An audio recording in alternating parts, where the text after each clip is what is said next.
Bismillahirrahmanirrahim. Assalamualaikum warahmatullahi wabarakatuh. Sampurasun. Perkenalkan, nama saya Rosita. Saya dari Sekolah Tinggi Ilmu Kesehatan Dharma Husada Bandung. Saya adalah dosen tetap di program studi Diploma 3 Kebidanan.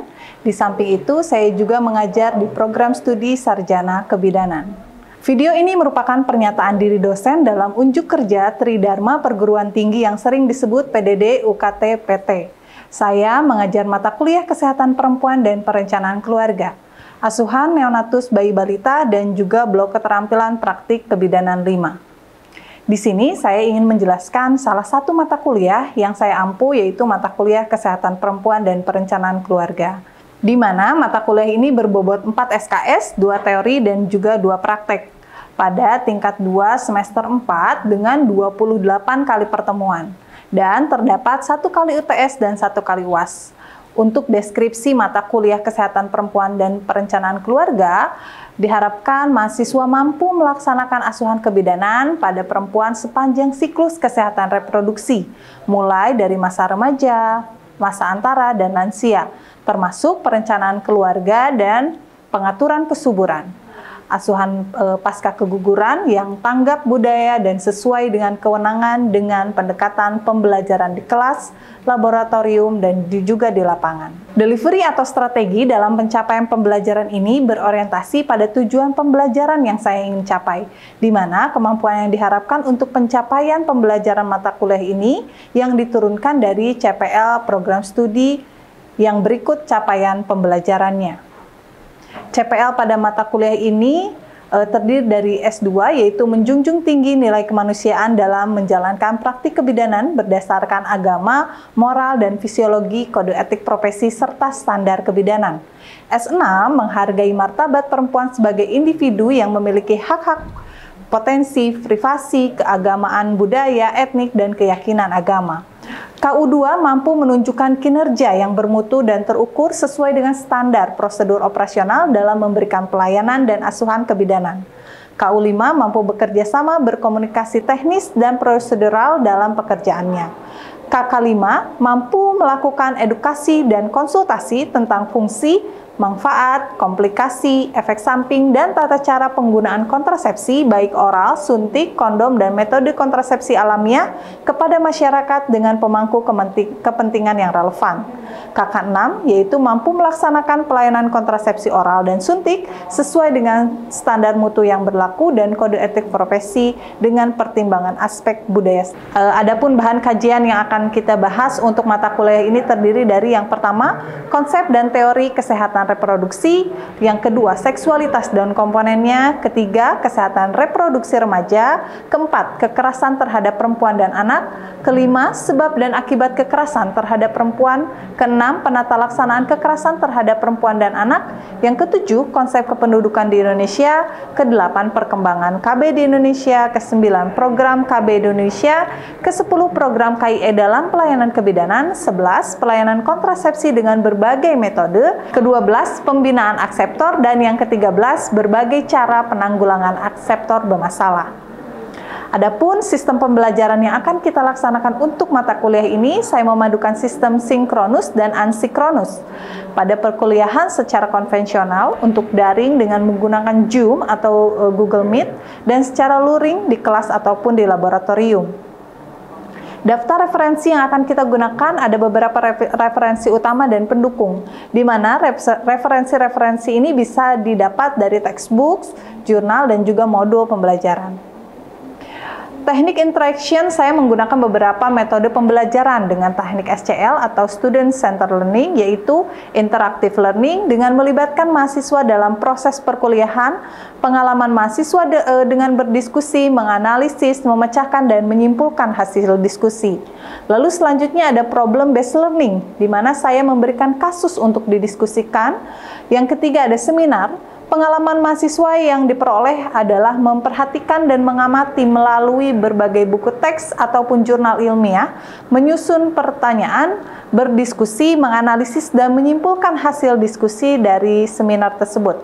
Dan bentuk akhirnya, mahasiswa akan membuat leaflet yang nanti akan ditempelkan di dalam modul masing-masing. Adapun tugas presentasi individu mahasiswa akan membuat video pemaparan materi yang nanti akan diupload ke YouTube dan mengirimkan link kepada dosen pengampu.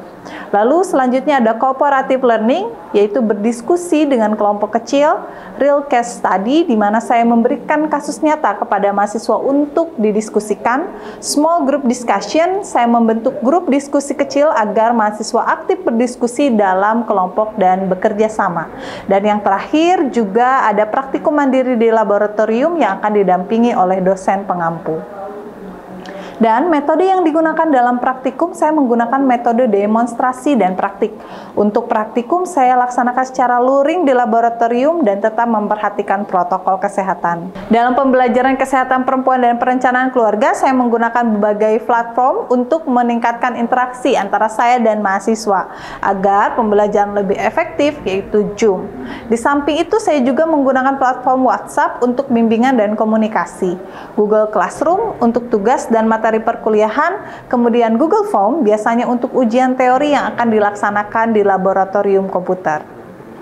Asesmen atau sistem penilaian mata kuliah atau teknik dan indikatornya didasarkan dari nilai teori dan sikap 100% yang terbagi dari ujian tengah semester 20%, ujian akhir semester 20%, tugas individu dan kelompok 20%, presensi kehadiran dalam perkuliahan 20%, dan kemudian nilai ujian praktik 20%. Maka total yang akan diperoleh terdiri dari sikap dan nilai, yaitu sebanyak 100%. Sistem indikator ini juga sudah saya jelaskan di awal atau pada saat kontrak perkuliahan, sehingga penilaian secara transparan, adil, dan objektif. Berikut pemaparan DIA yang dapat saya sampaikan mengenai mata kuliah kesehatan perempuan dan perencanaan keluarga. Selanjutnya saya akan tampilkan proses pembelajaran audiovisual secara daring bersama mahasiswa menggunakan Zoom. Ya, bismillahirrahmanirrahim. Assalamualaikum warahmatullahi wabarakatuh. Waalaikumsalam warahmatullahi wabarakatuh. Salam sejahtera untuk semuanya. Bagaimana kabarnya hari ini mahasiswaku? Alhamdulillah baik. Ya, baik. Ini pertemuan kita ya untuk mata kuliah kesehatan perempuan dan perencanaan keluarga. Alhamdulillah. Sebelum memulai perkuliahan pada hari ini, alangkah baiknya kita berdoa terlebih dahulu. Baik, silahkan yang mau memimpin doa siapa? Siapa, Dea? Ibu. Ya, baik, silahkan Dea. Bismillahirrahmanirrahim. Ya Allah, terima kasih atas nikmat-Mu kami bisa belajar hari ini. Berkahi guru kami, Ibu Rosita, tinggikan ilmu dan derajatnya, muliakan beliau dunia dan akhirat. Jagalah keluarganya, serta fahamkanlah kepada kami ilmu yang akan disampaikannya hari ini. Al-Fatihah.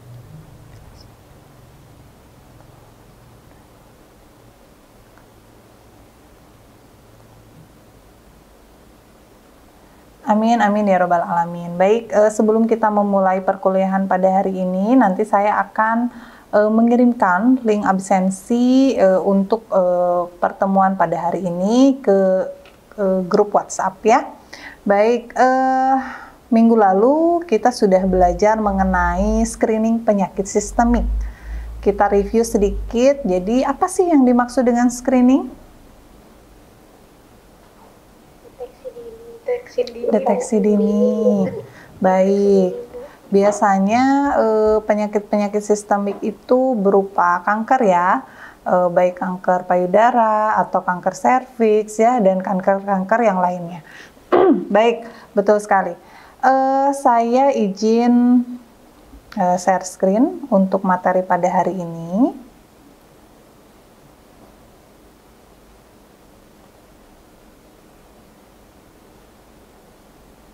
Apakah sudah muncul? Sudah, Ibu. Baik.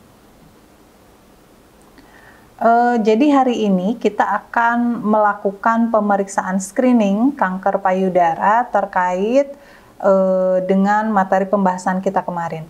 Jadi diharapkan hari ini ya mahasiswa ini dapat memahami upaya pencegahan, terutama pencegahan untuk kanker payudara, lalu juga bagaimana alur pemeriksaan deteksi dininya, teknik pemeriksaannya, dan juga di akhir kita akan mengadakan evaluasi sebagai bentuk apakah mahasiswa memahami atau sampai sejauh mana mahasiswa memahami materi ini.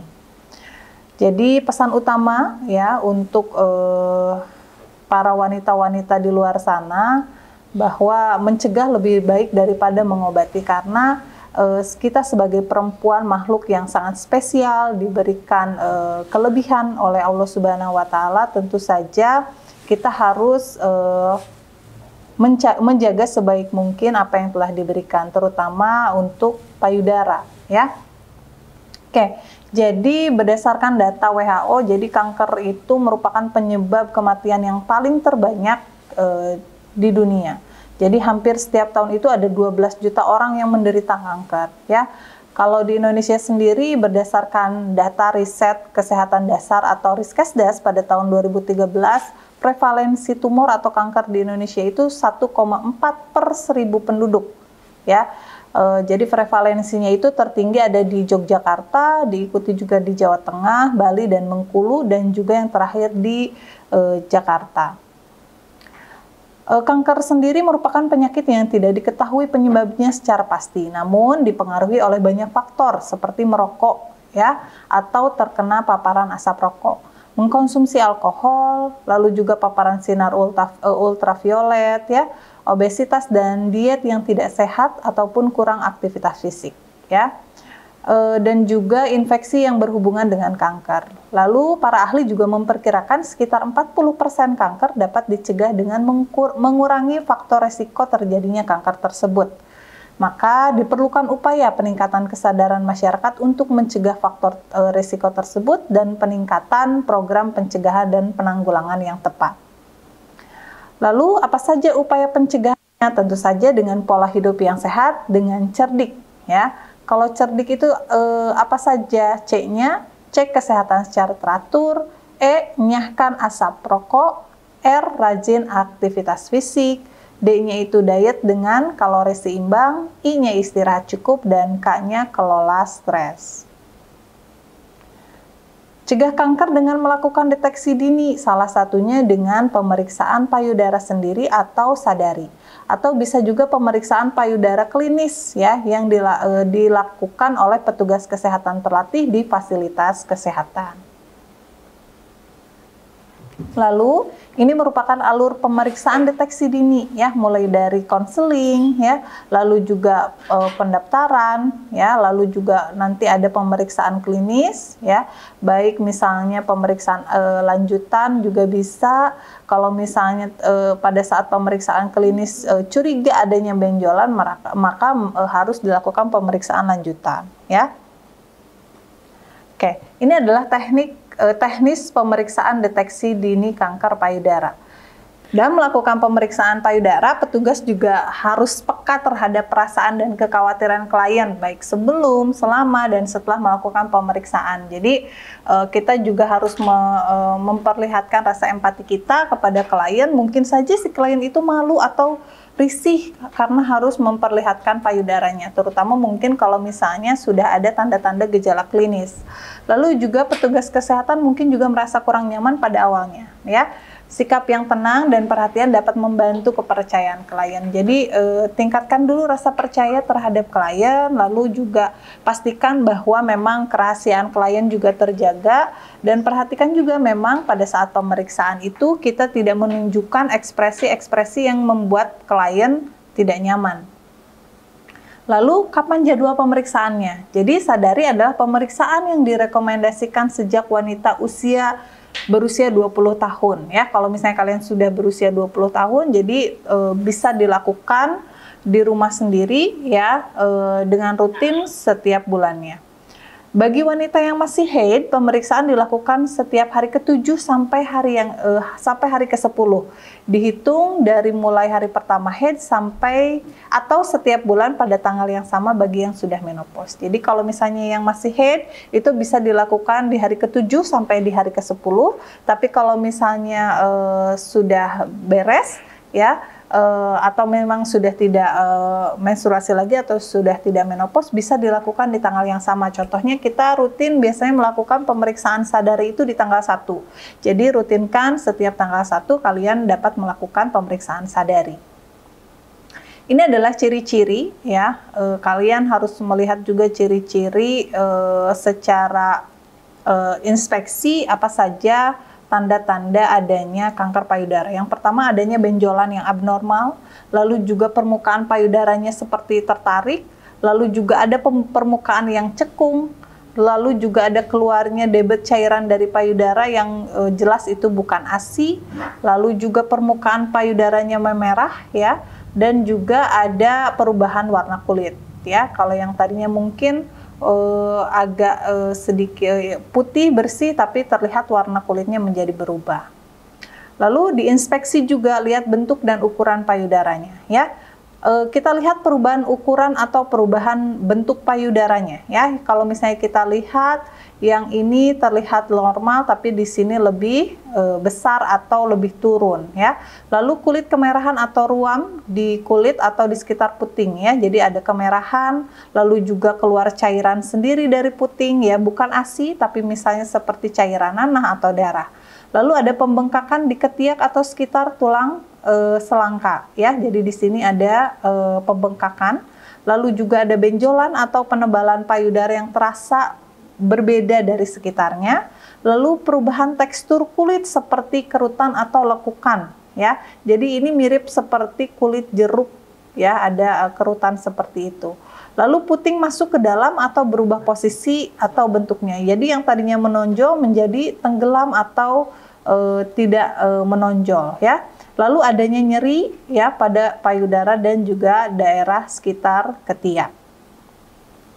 Tadi inspeksi kita mulai dengan palpasi. Jadi kalau misalnya di awal itu kita minta klien untuk berbaring di meja periksa, lalu juga letakkan bantal di bawah punggung pada sisi yang akan diperiksa ya. Lalu juga letakkan kain bersih di atas perut ibu ya, jadi untuk menjaga privasi klien. Lalu letakkan tangan kiri ibu di atas kepala, perhatikan payudaranya untuk melihat apakah tampak sama dengan payudara sebelah kanan dan apakah terdapat lipatan atau lekukan ya. Lalu kita gunakan nanti permukaan 3 jari tengah Anda, lakukan palpasi payudara dengan menggunakan teknik spiral ya. Nanti akan saya ajarkan tekniknya. Lalu juga mulai pada sisi terluar payudara, jadi dari bagian yang paling terluar. Lalu tekan jaringan ikat payudara dengan kuat pada tulang rusuk. Setelah selesai 1 putaran dan secara bertahap pindahkan jari-jari Anda menuju areola. Lanjutkan sampai semua bagian selesai diperiksa. Perhatikan apakah terdapat benjolan atau nyeri. Nah, kalau misalnya benjolannya superfasial atau misalnya masih ada di permukaan, ini biasanya memutarnya itu 1 kali putaran saja. Tapi kalau misalnya intermediate atau di tengah-tengah, biasanya 2 kali putaran. Ya, tapi kalau misalnya si benjolannya itu terasa dalam, ya, mungkin beberapa kali putaran akan terasa ada benjolannya. Jadi 1 kali putaran sudah terasa ada benjolan. Tapi kalau misalnya sudah di tengah-tengah, 2 kali putaran baru terasa. Tapi kalau misalnya sudah sangat dalam, biasanya beberapa kali putaran baru terasa ada benjolannya.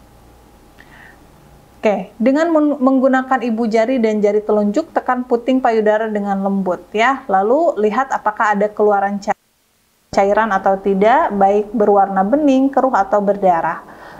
Kalaupun cairan keruh dari salah satu atau kedua payudara dianggap normal sampai selama 1 tahun setelah melahirkan ya. Jadi kalau misalnya si ibunya baru beres menyusui atau memang si ibunya sedang menyusui, memang tidak diindikasikan dia terkena kanker. Oke, ini adalah langkah-langkah teknik sadari Yang pertama, kita harus memahami dulu 3 macam arah pijatan.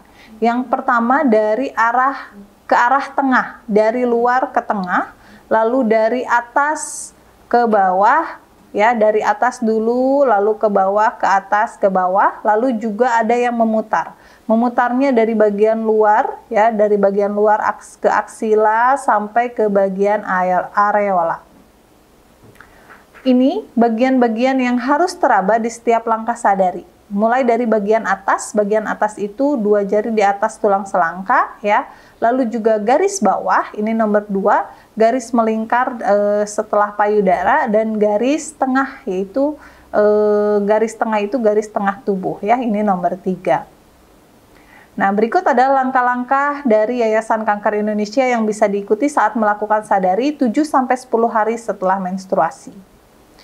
Yang pertama, berdiri tegak. Jadi kalian berdiri tegak, melihat ke arah cermin, lalu cermati bila ada perubahan pada bentuk permukaan kulit dan payudara, apakah ada pembekakan atau perubahan pada puting. Tadi lihat ya, atau ingat lagi ciri-ciri perubahan pada payudara. Lalu angkat kedua lengan ke atas seperti yang sudah ada di gambar. Jadi tekuk siku dan posisikan tangan ke belakang kepala, ya, seperti ini. Lalu dorong siku ke depan dan cermati payudara, ya. Lihat juga bentuknya dan ukuran payudaranya. Lalu yang ketiga, posisikan kedua tangan pada pinggang, ya. Condongkan bahu ke depan sehingga payudara menggantung dan dorong kedua siku ke depan, lalu kencangkan, ya, atau dikontraksikan otot dadanya.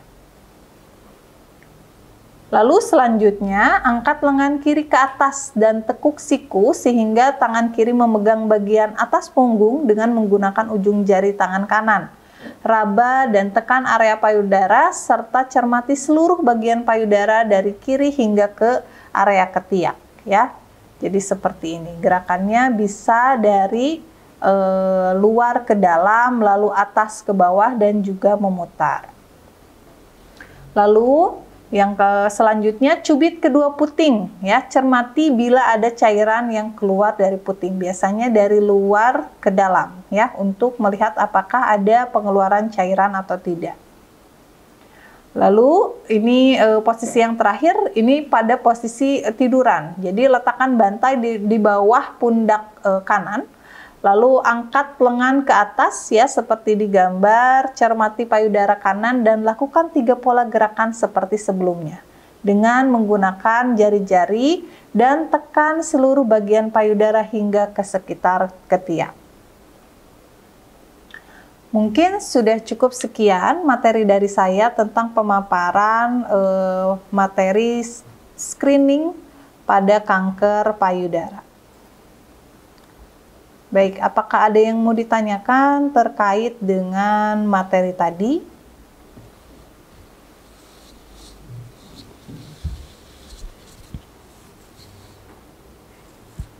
Ya, Dea. Bagaimana, Dea? Ibu izin bertanya. Ya. Bagaimana jika sadari itu dilakukan pada saat sedang menstruasi? Apakah itu boleh, Bu? Ya. Jadi tadi kan sudah dibahas ya bahwa pemeriksaan sadari atau sadarnis itu biasanya dilakukan 7-10 hari menstruasi. Jadi kalau pada saat memang betul-betul sedang menstruasi, tingkat hormonnya itu pada wanita akan berfluktuasi. Jadi sehingga akan ada perubahan pada jaringan payudara, ya. Jadi kadang kita terasa kencang payudaranya, terasa sakit. Mungkin itu menjadi salah satu menjadi bias gitu ya, menjadi mungkin nggak sih ini kanker atau enggak juga karena sedang menstruasi gitu ya. Jadi diusahakan selama menstruasi itu tidak dilakukan dulu ya karena adanya kenaikan hormon. Jadi boleh dilakukan teknik sadari dan sadarnis itu seminggu atau setelah menstruasi berakhir ya. Itu lebih efektif dilakukan. Baik, ada lagi yang mau ditanyakan? Jadi, kita review ya untuk materinya. Jadi, kapan seharusnya dilakukan pemeriksaan sadari dan sadarnis? 120 tahun, Ibu. Di usia 20 tahun. Lalu hari keberapa setelah menstruasi? Hari ke-7 sampai ke-10 hari. Baik, terima kasih banyak. Bagus sekali, berarti semuanya memperhatikan ya. Kalau begitu, baik kita akhiri pertemuan pada hari ini. Ya, kita juga pertemuan di minggu depan kita akan ada praktikum di laboratorium terkait pemeriksaan sadari dan sadarnis. Mohon nanti sebelum kalian melakukan praktikum di laboratorium, baca dulu modul praktikumnya ya, baru nanti kita demonstrasikan bersama-sama. Kalau begitu saya ucapkan terima kasih banyak, mudah-mudahan materi yang saya sampaikan pada hari ini bermanfaat dan dapat diaplikasikan oleh mahasiswa semuanya. Saya ucapkan wassalamualaikum warahmatullahi wabarakatuh. Waalaikumsalam. Terima kasih banyak Ibu. Sama-sama, terima kasih.